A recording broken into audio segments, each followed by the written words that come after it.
Hi, I'm Tom Stephenson and welcome to Microsoft Project for Beginners.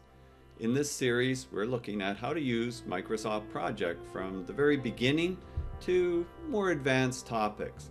Today, we're going to be looking at how to track, update, and monitor a project.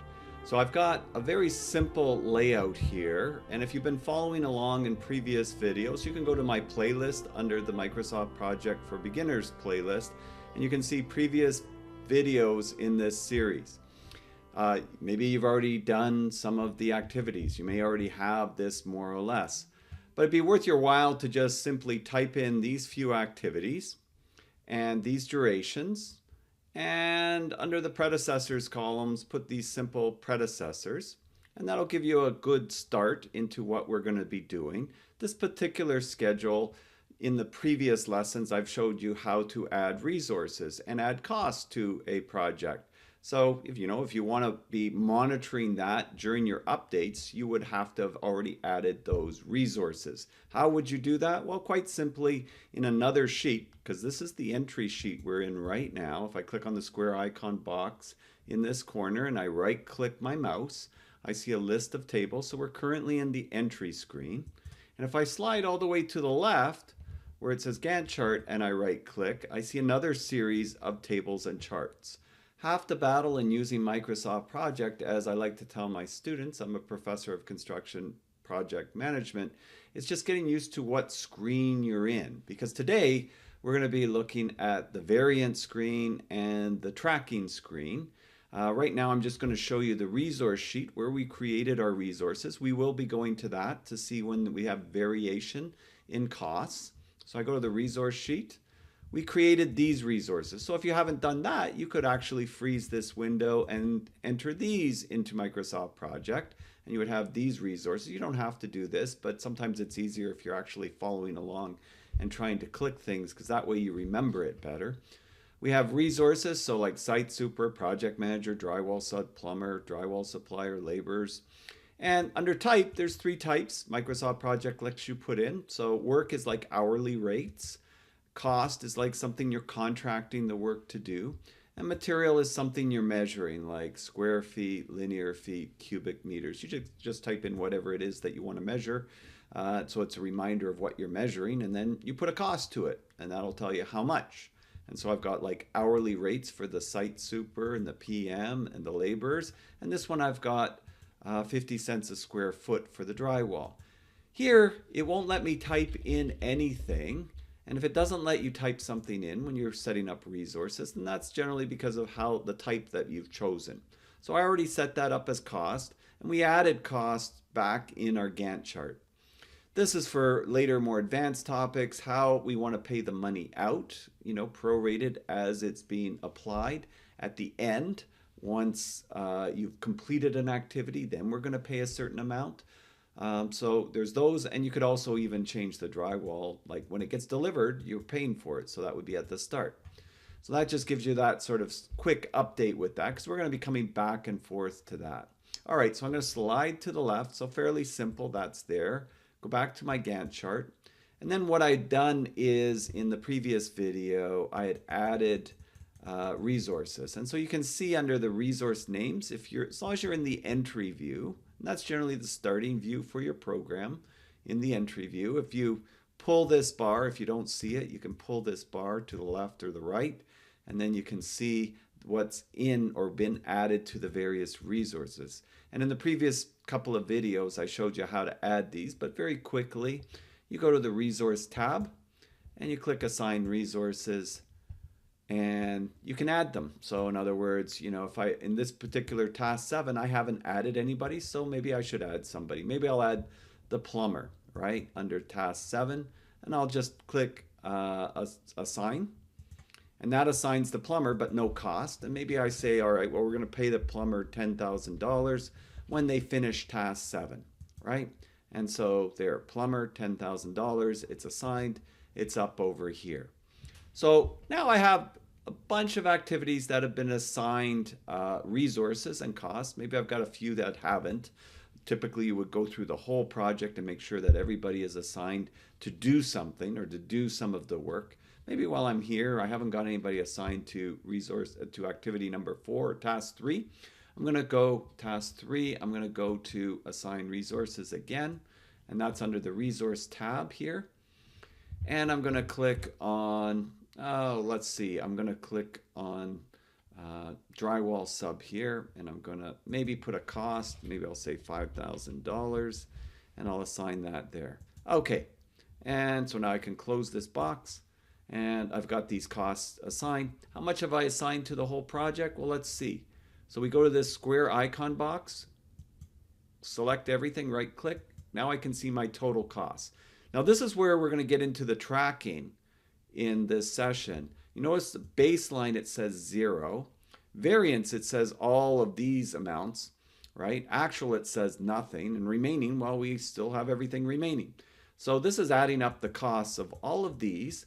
Plus, if I added some resources to the summary task, it's got those costs in there. And I did add resources there. If I click assign resources, I will see that I assigned the project manager and the site super to the whole project.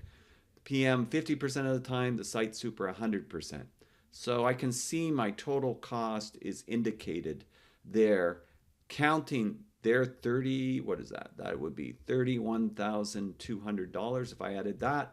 And if I add all of these, then that would add up to $76,840. So it's adding everything together. If I wanted to see individually what these have added up to, the other place that I can go, because we want to be looking back at this stuff later on when we actually update our project, I could slide to the left, right click, go back to that resource sheet, and maneuvering the screens, that's getting used to it. In the resource sheet, there's actually more sheets that you can look at. And for now, we're just going to look at the cost screen.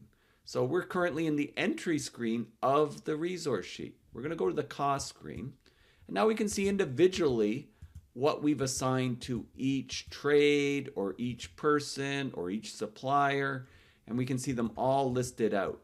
So if I had for labor, $16,640. If I added them to a bunch of different activities, then it would sum up the total of those different activities. Say one activity was 4,000, another one activity worked out to 8,000, another one worked out to 4,640. They would all add up to 16,640. So I can see what my budget is to those for the whole project. But it says baseline 0, right? And it says remaining, the total amounts, actual costs, it's got 0 in there. So let's set this project now as a baseline so we can actually make changes and see what the cost implications are on a very simple example like this. So I'm going to slide to the left. Again, orienting yourself. I'm going to go back to the Gantt chart, back in the Gantt chart, and I'm going to go up to where it says project, and you'll see it says set baseline, right? You see it says set baseline. So I'm going to click and pull down. I'm currently still in the cost screen over here. So see how it says baseline 0? See here it says set baseline. I'm going to go click on set baseline. And I'm going to keep the default. Generally, that's what you want to do. There, you can get a little bit more advanced, and maybe you're doing updates in a project and you've got a bunch of tasks that you want to baseline so you can see if something changes going forward. You can definitely do that. But for now, let's just keep the default set baseline for the entire project. When I click OK, what it should do is it should copy these and paste them over there. In other words, you should see the same numbers going across there, and it'll zero these out. So I'm going to click OK. And you see all those numbers are there, and these are all zeroed out, right? So what it's done, Microsoft Project, it's taken a snapshot of all the costs you've applied, and it's going to remember those. I'm just going to, right now, just to show you in another screen what has also happened, I'm going to clear the baseline. So say you set the baseline, it's like, oh, I shouldn't have set it yet. I wanted to do a bunch of changes, and I want that in the original baseline. Then what you can do is you can clear the baseline, clear baseline last saved today, click OK for the entire project, and now you're back to where you were. I'm going to click the square icon box, right click, and go to the variance screen. So that's a new screen for you as well. In the previous videos, we've looked at the entry screen, we've looked at the share screen, and we've looked at the cost screen. Well, let's now take a look at the variance screen. So under the variance screen, this is for time. The cost screen is for money. This is for time.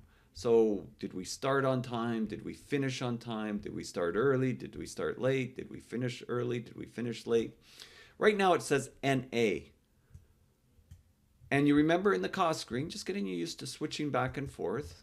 In the cost screen now, because I cleared the baseline, there is no baseline shown here. And in the variance screen, clicking on that square icon box, that's the easiest way to flip back and forth, I find. Click variance. NA, not applicable, not applicable. All right, so let's go to set baseline. Set baseline for the entire project again. And what this should do is it should copy all of these start dates and paste them there, all of these finish dates and paste them there. So if I go okay, there they are. So these dates are the same as these. Sorry, these dates are the same as the baseline start, and these dates are the same as the baseline finish, right? So you leave these alone. You don't do any adjustments to these from this point forward. And when you update your schedule, it'll show you what changes have occurred. And keeping this in the beginners series, I'm just going very slow and methodically. You can always check my playlists. I do have Microsoft Project tutorials, and I have Microsoft Project Made Easy, where I go into much more detail and get into much more advanced topics quicker. But I'm just going at a nice even pace for you in this particular series till you get the gist of it. All right.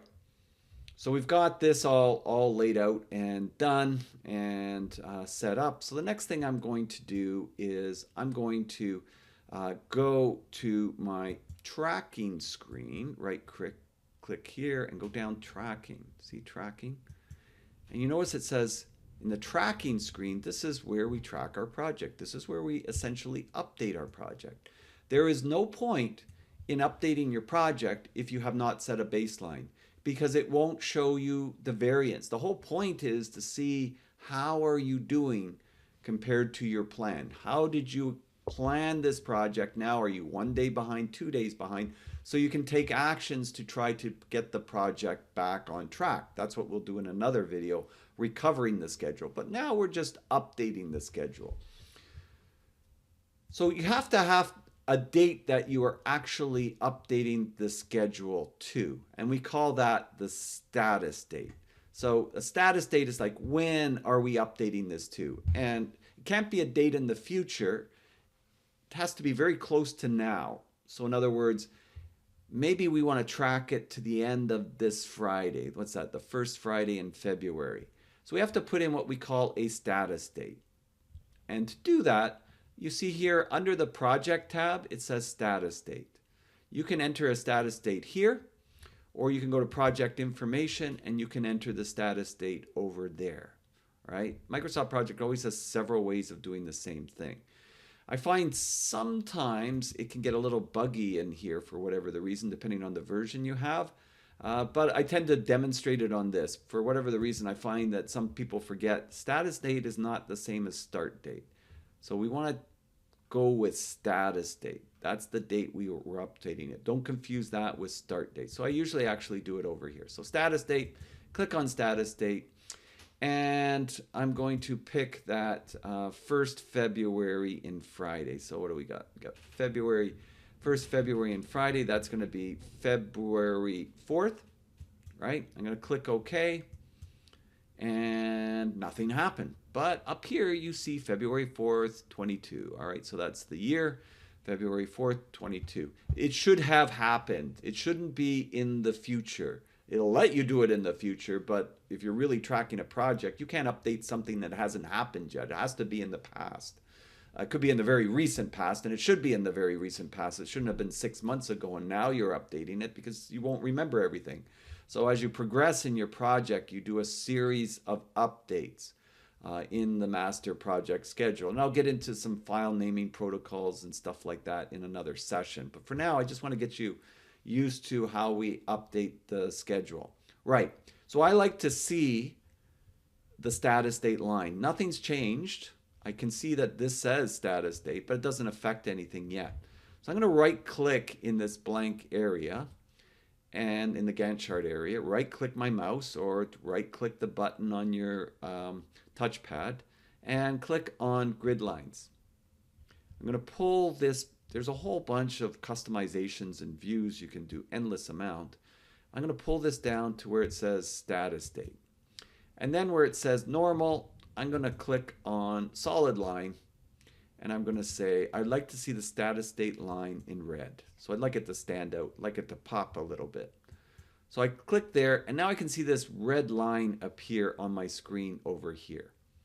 Right, so I'm going to scroll along a little bit here.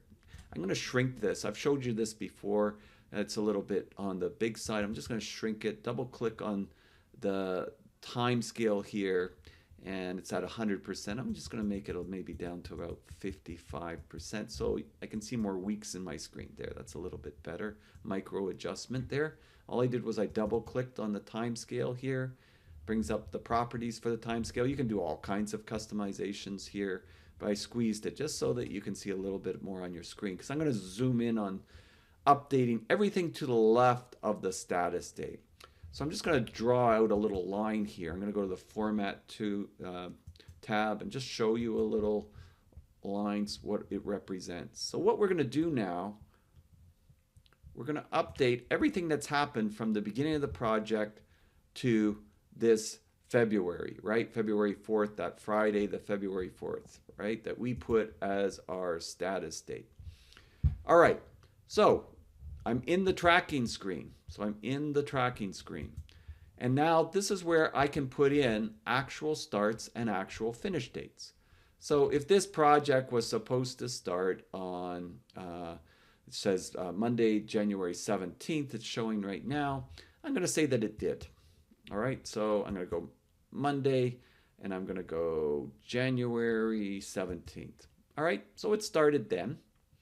And usually when I'm in the tracking view, it has actual duration. What I usually do is I usually insert a column in this view. So I click on the top, right click, insert column, and I usually type D for duration. So I like to have the duration column sort of right beside me when I'm doing this update, because I kind of think about what happened. Now, if I know that, for example, this particular item, which is the task 1, if I know that it took 3 days complete, I could just change this to 3 days, right? Instead of have it at 2 days. So I know if I know it took 1 day longer, I could just change that to 3 days, and then I could mark it as complete. The other thing I could quite simply do is I could pull this down, and I could say in January, this took 1, 2, it didn't finish until the end of the 19th, right? And then it will mark it as 100% done. And it will change the duration now to 3 days, and it will put a solid line through there, okay? So I could do that.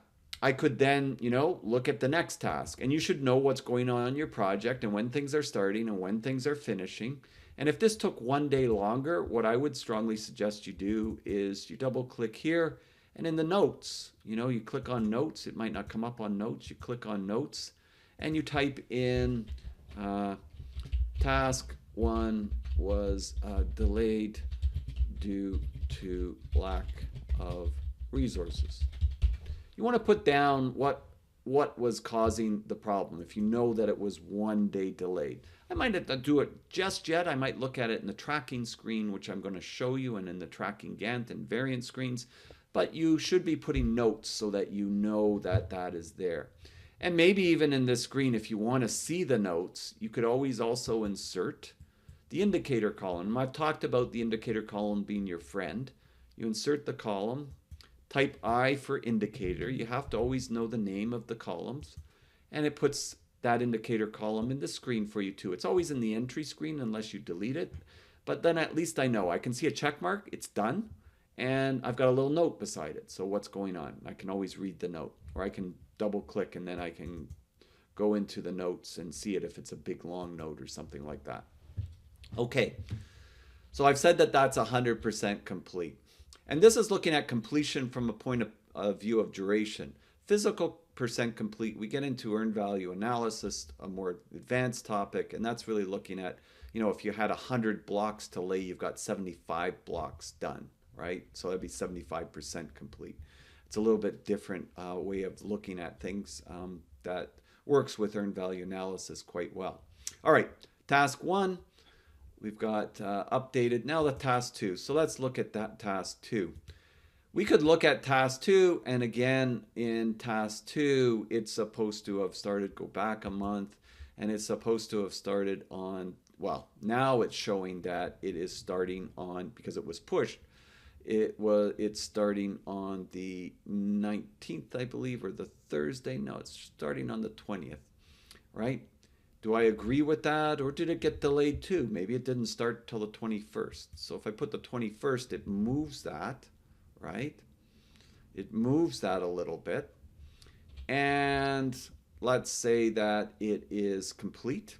So I could just say, you know, if I wanted to at this point, I don't even have to look at the date. I could just type in 100% complete, and it'll mark that as complete. The other thing I could have done, so I'm just going to click undo here, right? The other thing I could have done is under the task tab, there's a bunch of tools, and you see where it says 100%? I could just pick one of these. These are like quick update tools, and that would do the same thing. So there's nice little shortcuts there. And let's assume here that this task here, task 4, did not even start, right? It did not even start.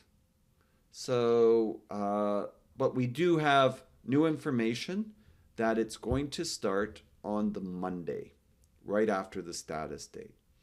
So we should update this to show it didn't start. It's not even in here anymore. So the way that we can do that is we're on task number 4 here, and we can actually go to here and go to where it says move. Under the task tab, say move, and we can say move incomplete parts to this to status date. We could also go custom and move it however many days we want. The downside of this is it will put a constraint here. The upside is it will reschedule it to where it's going to go.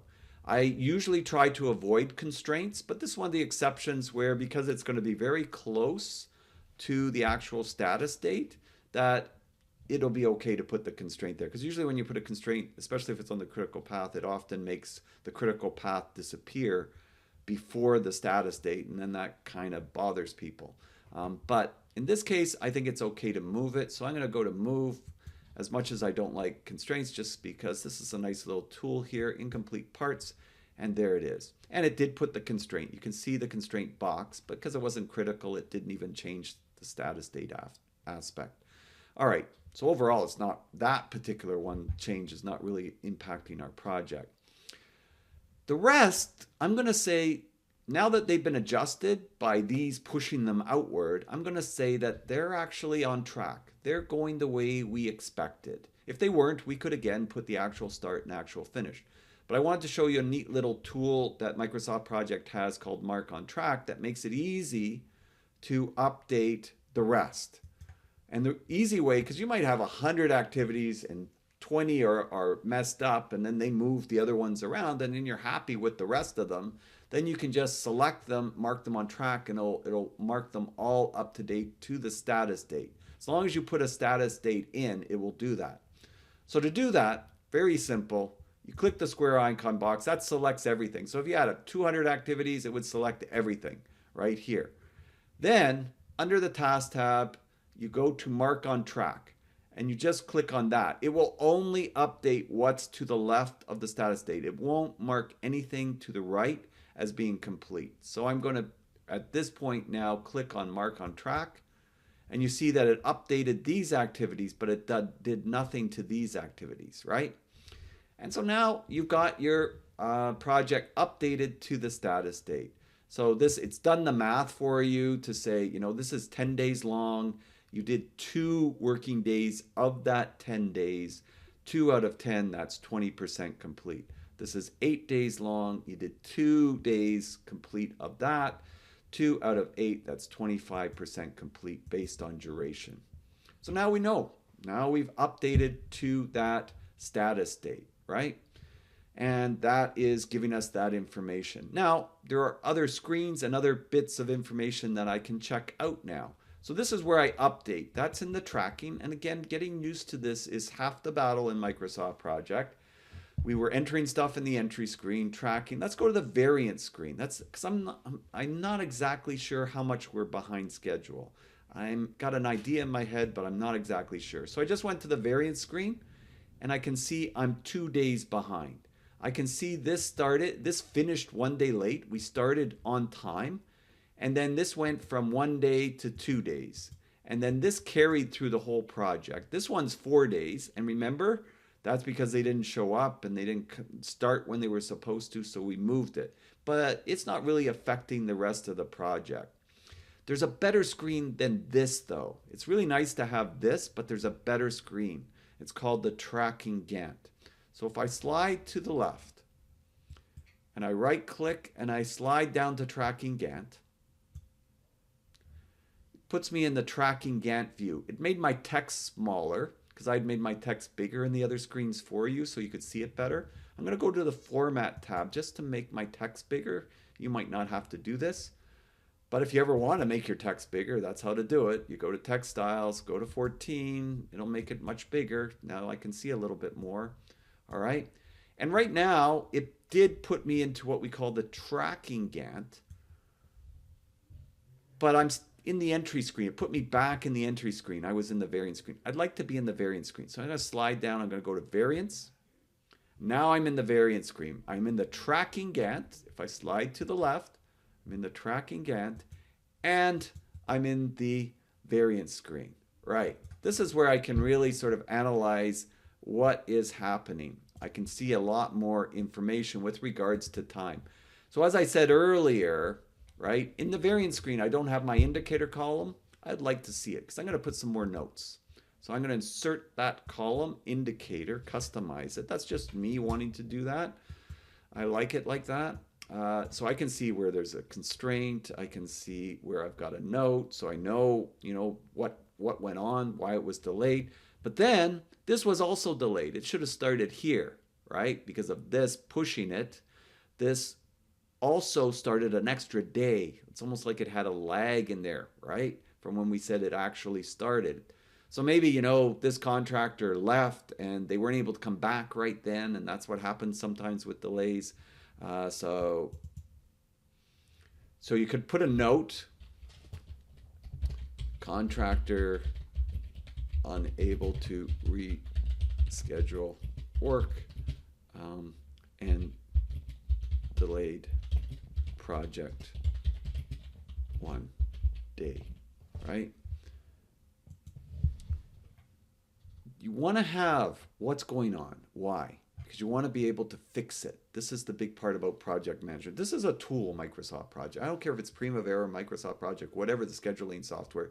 It's a tool. If you're not figuring out what's going on in your project and then really fixing it, it's probably not going to be that great a tool. So this all ties together. Whatever your project type might be, what caused the delay and how do we make sure it doesn't happen again? And then looking further ahead, how do we get the time back?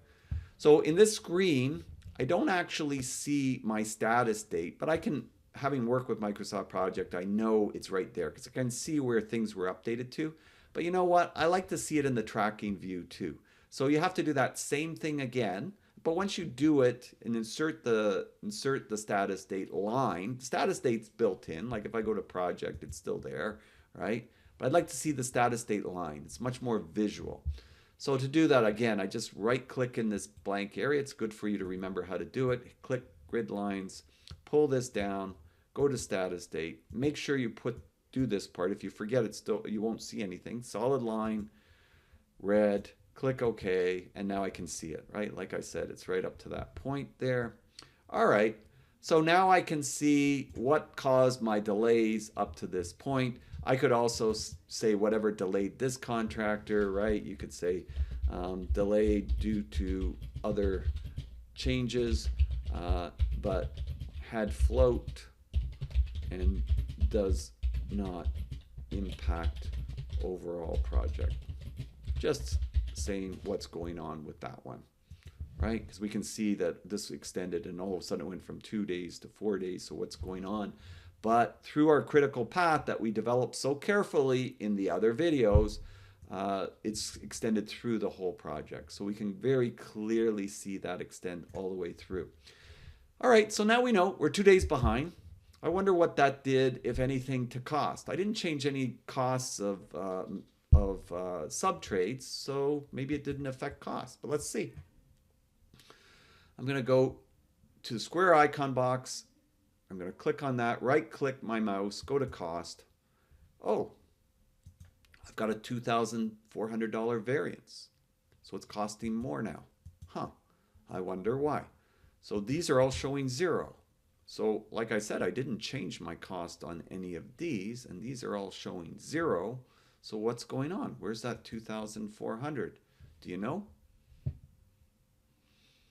Think very carefully. If we go back to our resource sheet and we go to the entry view, oh, we assign the super and the PM to the overall project.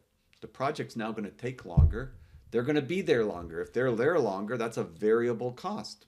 Longer they're there, ka-ching, ka-ching, ka-ching. You're paying them by the hour. So variable costs, they go up by the hour. Your trades, maybe not, maybe not, as far as going up in cost. So in this case, they didn't. I kept it fairly simple. In this case, this did, because it's a variable cost. How do I know how much each one went up? It's not, when I go back to the cost screen, it doesn't show me how much each one went up. I want to know. Do I have to do a whole bunch of math to figure that out? That's going to drive me crazy.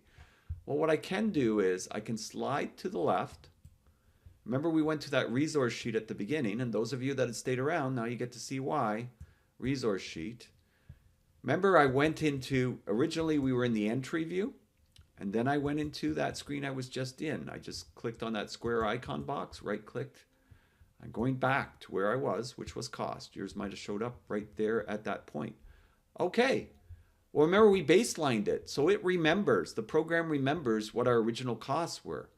But you know what? The site super is going to be there longer. So is the PM going to be there longer, right? What was it? 2 days longer. Let's see if we can figure that one out in our heads. We're paying them $100 an hour, all right? And if I go back to that cost screen, clicking the square icon box, 2 days for the site super, 8-hour days, $800 a day, that's $1,600. We said the PM was there 50% of the time. So they're not there all of the 2 days, they're there half of the 2 days. So 8 hours, 8 times 100, $800. So you know when your project takes longer, variable costs will indicate impacts that it has on those costs when you're tracking both time and costs. Now, not every project is cost and resource loaded, so you might not have that side of things. You might just be looking at the variance for time because you're trying to hit certain target dates. You might have other software that you're monitoring your costs, utilizing. But even if you do, you should know, and in your head, you should know what costs are variable and what costs are fixed, or what costs are based on contracts and they're not, whether they're impacted or not.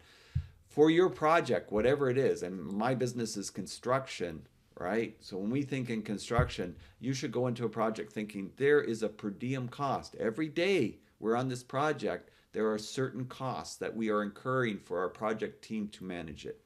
And that's what the updating process does for you. So that's as far as I wanted to go today. It's a pretty big topic, so I'll probably do a few other videos on this. I will do a few other videos on this coming up. But you know, if I haven't done them yet in this beginners series as I'm producing it, you can go to my playlist, and I have gone into much more extensive detail on my website, my YouTube site, and click subscribe. Click to look at my channel, and you'll see a bunch of playlists on Microsoft project and construction management, and you can dive into those by the topics and jump ahead. Otherwise, you can follow through the playlist on this series, and we'll go step by step in a nice kind of slow, methodical way. If you enjoyed this, I hope that you subscribe, leave a comment. If you have ideas for other videos that you'd like information on, if I have time, I'll look into doing that. And so I'm Tom Stephenson. wishing you a wonderful day, and we'll see you next time as we grow this community together. Bye for now.